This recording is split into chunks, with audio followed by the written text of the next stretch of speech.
Oh man, what a game to lead off the NBA's return, not just from the offseason, but to broadcasting on NBC.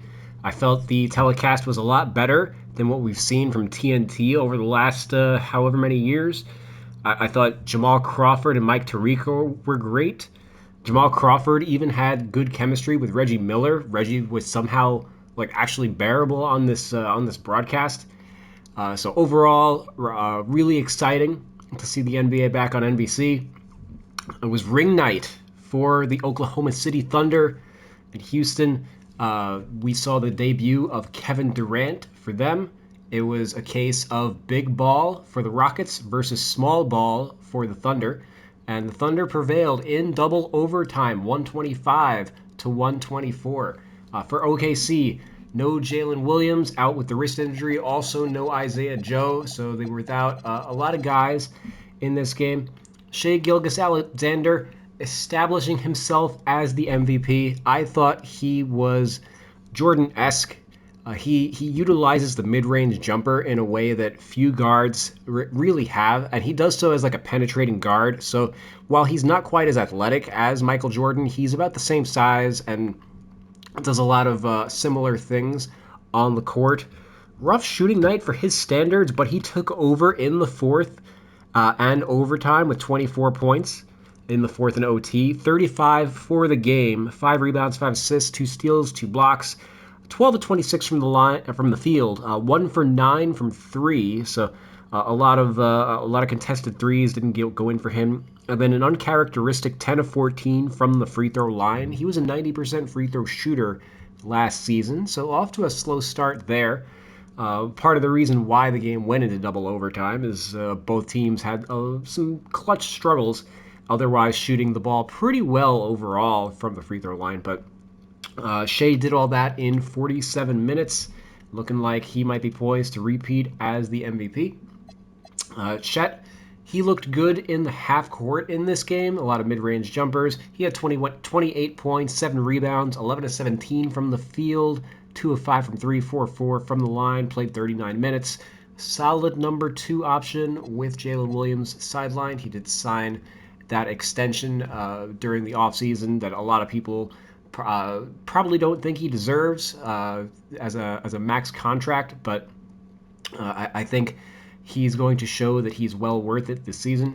He did foul out in the overtime in 39 minutes. Cason Wallace, he got the start for Jalen Williams.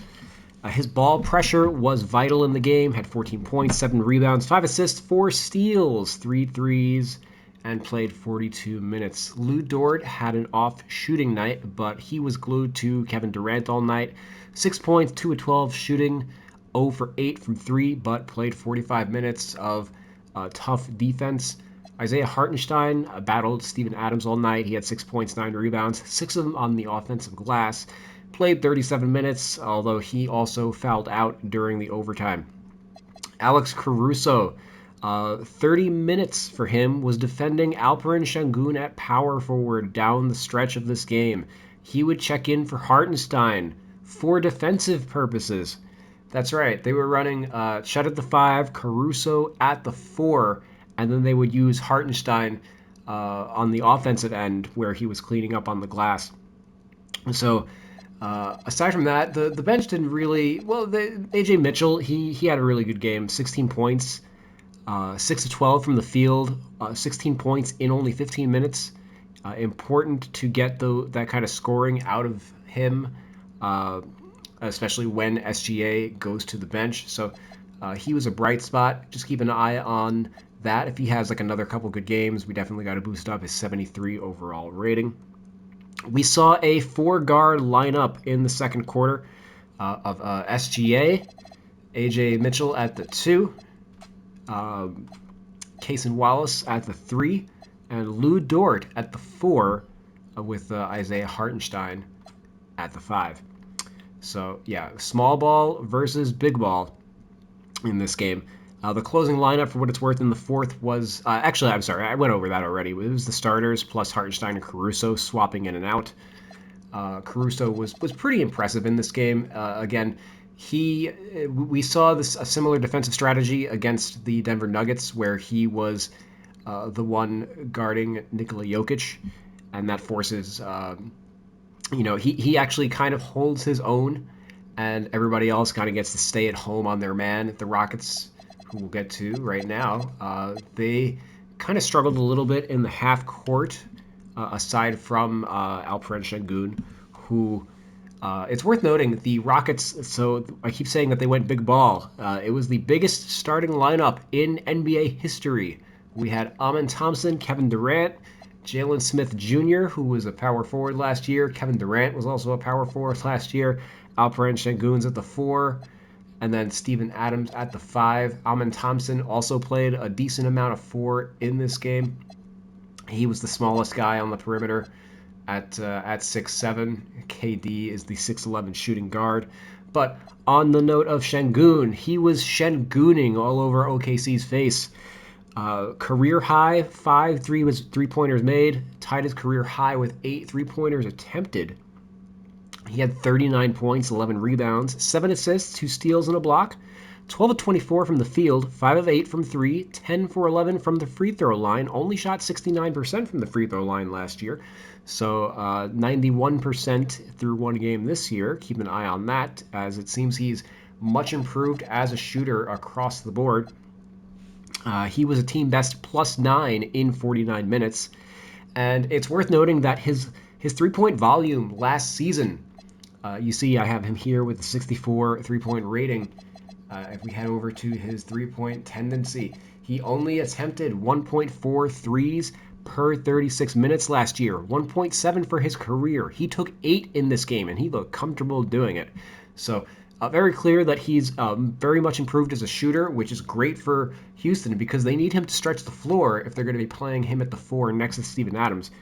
He took 4 pull-ups in this game. Also, again, worth noting because he only took 19 all of last season. So 4 times 80 games. So he's on pace to shoot 320 pull-ups this year compared to, again, 19 or 20 last year. So huge improvement for Alperen Şengün this year. He also gave OKC fits in the post all night as he's got 40 pounds on Chet Holmgren. Triple threat scorer, kind of a mini Jokic, but he handles the ball on the perimeter more. Kind of makes him comparable to like Julius Randle with the Knicks, but probably a better version of that.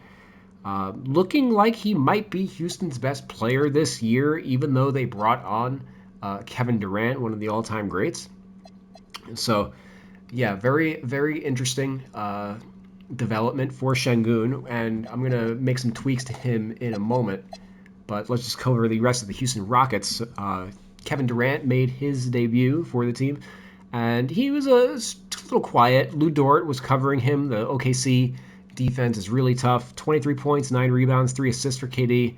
He had a lot of ball handling responsibility in this game. He had a little bit of a two-man game with Alperen Şengün in the pick and roll, especially late, as Amen Thompson actually he suffered an injury during the overtime. So in the second overtime, it was primarily KD and Şengün just doing everything offensively. Worth noting, KD almost pulled a Chris Webber. He called timeout with none available with 1.3 seconds left in overtime, but the refs either didn't see it or they just ignored it. Like, come on, man, don't do it. It's the season opener. You can't lose like this. It would have been like one of the all-time gaffes. Alperen Şengün also had the awareness to like run to like block the ref's vision of KD on the court, so that they couldn't see him calling timeout. He was like, nah. But KD, because both teams had used their challenges, and an unsuccessful challenge uses the timeout. So I think they might have lost track of the timeouts in that instance. At least KD did. KD, for what it's worth, fouled out in the second overtime while guarding Shai Gilgeous-Alexander on the game-deciding field goal. I feel like he's better than Jalen Green, but it feels like they're going to miss Jalen Green more just due to the Fred VanVleet injury. KD's older, he's more methodical, and he was a big part of why Houston only had 2 fast break points in this game. Amen Thompson's another reason behind that, who we'll get to in a second. But I wonder if by bringing in KD, they lost some of their identity. I guess also should be noted that KD fouled out on that possession guarding Shai Gilgeous-Alexander while Amen Thompson was on the bench. Well, in last season, they would have also had Dillon Brooks. Dillon Brooks' absence should be noted. Jabari Smith Jr. and Tari Eason were the threes in this game. Neither one is really the same shooter or point of attack defender that Dillon Brooks is. So the Houston Rockets, they are a little bit of a work in progress compared to last season. The success that they had last season, they're going to have to find it a little differently. So speaking of a little differently, Amen Thompson, he's the starting point guard for the Houston Rockets. He was pegged to start at the 2 until the Van Vliet injury. They tried Reed Sheppard during the preseason, and he was just kind of mediocre. So they've decided to go with this big ball lineup, which also plays into the fact that they have size at all their other positions, right? And they can afford to get away with it. But it was really a tough game for Amen Thompson, although his stat line was good. He had 18 points, 4 rebounds, 5 assists, though he did have 4 turnovers, not an ideal ratio for a point guard. Had a steal and a block, 8 of 17 from the field, but 0 of 7 from 3. That's ick. So 8 of 10 on 2s and 0 for 7 from 3. OKC was more than happy to let him shoot. That's a great shot for them, for their defense. Amen played 39 minutes. He was a team worst, minus 11. The 7 3-pointers attempted were a career high. Similar to Şengün, he took 1.5 per 36 minutes last season. So I have a feeling that we're going to be bumping up his 3-point tendency as well. Probably going to be taking like 3 or 4 per game is my guess. Unless they just like don't go in at all, and then like he has to not take them. But I mean, yeah. Oof. So part of the other issue with him at point guard, not just his lack of perimeter shooting, but he's not really a good ball handler, and not really a good playmaker. So as I mentioned with KD, the Rockets only had 2 fast break points in this game. Normally, Amen Thompson is the guy who's benefiting on the fast break, but because he's the one who has to lead the break, they don't have anyone who can get it ahead to him. So I think that's going to affect Amen Thompson's offensive output greatly. He's not a natural playmaker. There were a bunch of possessions where like Şengün had a mismatch on Alex Caruso, but Amen just couldn't get it to him, and it ended up with like a flailing drive that had like no chance. The shot went off the backboard, or like a possession that ended in like a turnover because he just tried to force it because he doesn't really have like the ball, the court vision, or like the ball skill in order to create like actual separation from OKC's elite perimeter defenders. He did leave this game late in the overtime with a leg cramp, so check in on the status of that. Hopefully he doesn't have to miss any time. I would think probably was just kept out of the rest of the game for precautionary reasons, but he did leave the game with 3 minutes left in the first overtime, which left all the ball handling responsibility to Kevin Durant. Reed Sheppard had to check in from there, and he was okay. He had 9 points, 4 assists, but shot 3 for 11 from the field, 2 for 7 from 3. He played 28 minutes. He was honestly a little bit overmatched, being thrust into that situation. Clearly the biggest minutes of his career. And similar to Amen Thompson, he's also not a good enough ball handler to really make much of a difference against OKC's ball pressure. So KD was really the one bringing the ball up the court, him and Şengün, rather than Reed Sheppard. So overall, and then just touching on the rest of the guys on this team, Jabari Smith, he had a solid game, 16 points, 5 rebounds, 2 threes, but 0 assists in 42 minutes. You're not going to get any playmaking from him whatsoever relative to like your average small forward. He is really just a power forward playing the three. Steven Adams, 4 points, 13 rebounds, 37 minutes. He was on a minutes restriction last season, I believe. He didn't play a ton of minutes. I believe only averaged 13. So for him to get 37 minutes in the opener is a pretty good sign. Clint Capella didn't play. He was considerably less effective. Only played like 13 minutes, I believe. And Tari Eason, he really struggled in this one. Similar to, he had 3 turnovers, I think, and was like 1 for 6 from the field. Another one who, even though he's playing the 3, he's more of a 4. So you're not really getting any playmaking on the wing right now from the for the Rockets. It's all, although Şengün at least is making up for it. All indicators are this team's going to need to make a trade to shore up the backcourt. December 15th can't come fast enough. That's when they can trade all the players that they signed. That's when they all become trade eligible. So guys like Jeff Green, I believe Tate and Holiday have no trade clauses, so they're going to have to be relying on Jeff Green as a trade option. Maybe Capella, maybe Finney Smith, who also is not. He's going to miss the first couple games coming back from an injury. Overall, really fascinating game between the Thunder and Rockets. Let's head on over to the Golden State Warriors, who, while they didn't have an all-time classic, they also had an interesting game against the Lakers, led by Luka. Warriors beat the Lakers 119 to 109. Luka dropped 43 without LeBron, but what made this game so interesting is Jonathan Kuminga got a surprise start, and he showed out. So Kuminga started over Al Horford, and also we're noting that Podziemski also started at the 2. Moses Moody still not healthy from his injury that he suffered in the preseason. So Kuminga, the cum bucket, 17 points, 9 rebounds, 6 assists, 6 of 11 from the field, 4 of 6 from three-point range, played 33 minutes. He had an all-around game, shot the ball well, and passed it. Holy moly. If he and Steve Kerr have finally bought into each other, look out. Like, Golden State might be they might be the Rockets of this year.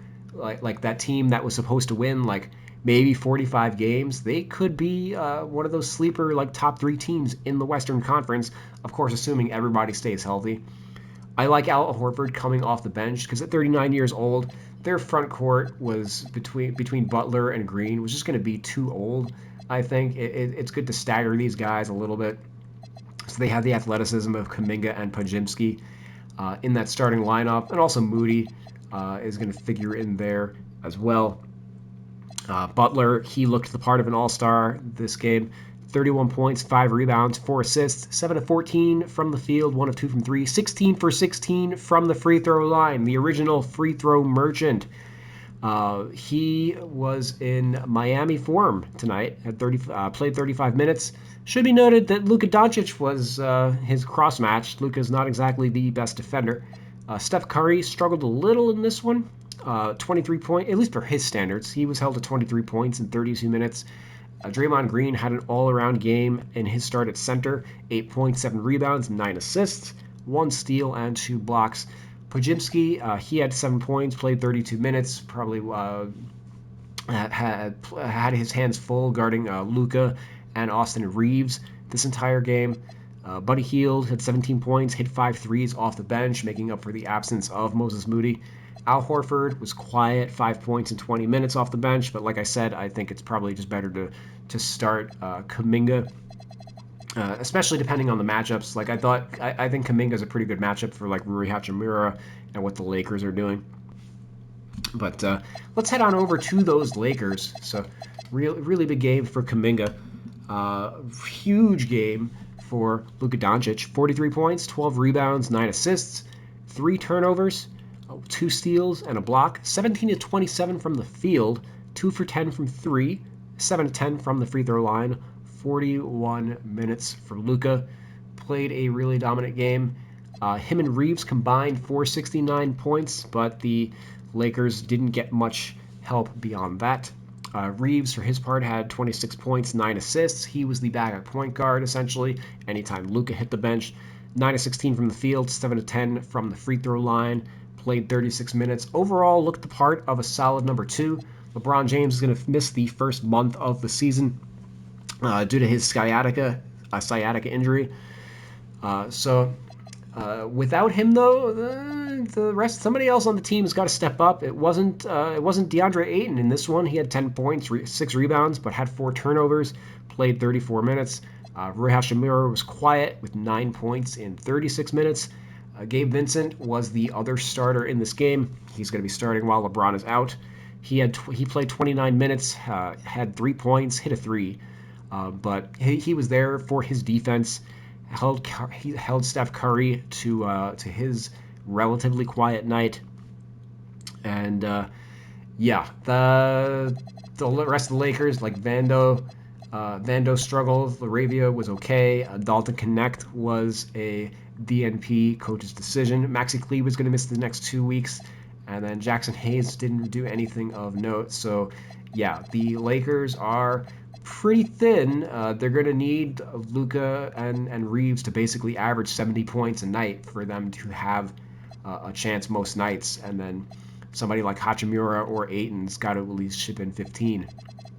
And good to see Marcus Smart threw himself all over the court and didn't injure himself. So back to his old tricks. Yeah, the NBA is back, baby, and so am I. Be on the lookout for more NBA 2K roster content throughout the year from me. Peace out, guys. See you later.